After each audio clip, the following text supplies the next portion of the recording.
எப்படியோ இந்த வருஷ காதலர் தினத்தை சிறப்பாக கொண்டாடி முடிச்சாச்சு அப்படின்ற மாதிரி காதலர் தினத்தை எல்லாரும் கொண்டாடி முடிச்சிருப்பீங்க. இப்போ மக்கள்கிட்ட ஒரு கருத்து கேட்டிருக்கிறோம். என்னன்னா, தமிழ் சினிமால சிறந்த காதல் திரைப்படம் எது அப்படின்ற கேள்வி கேட்டிருக்கோம். மக்கள் பலவிதமான கருத்துக்களை சொல்லியிருக்கிறாங்க. பார்ப்போமா? துள்ளாத மனமும் துள்ளும். அது வந்து நான் காலேஜ் படிக்கும்போது நிறைய வாட்டி பார்த்துருக்கேன். லவ் ஸ்டோரியிலே வெரி நைஸ் மூவின்னு சொல்லலாம். இளைய தளபதி படம் பூவே எனக்கு ரொம்ப பிடிக்கும்.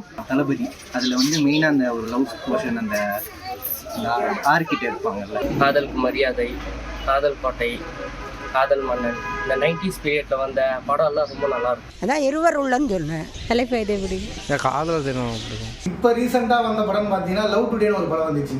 அதில் கொஞ்சம் நல்லா இருக்கும். காதலர் தினம் படம் வந்து கம்ப்யூட்டர் ட்ரெண்டை வச்சு எடுத்த படம். எங்களுடைய ஜென்ரேஷனுக்கு ரொம்ப அழகாக பிடிச்சது. ராஜா ராணி பிடிக்கும். நஸ்ரியாவும் ஆர்யாவும் கெமிஸ்ட்ரி நல்லா இருக்கும். அது திருச்சிற்றம்பலம்.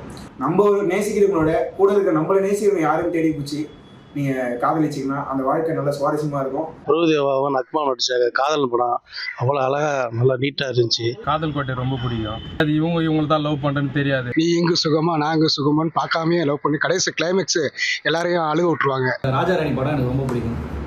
ஏன்னா கரெக்டாக சொல்லியிருப்பாரு, லவ்க்கு அப்புறமும் இன்னொரு வாழ்க்கை இருக்குன்னு கரெக்டாக காமிச்சிருப்பாரு.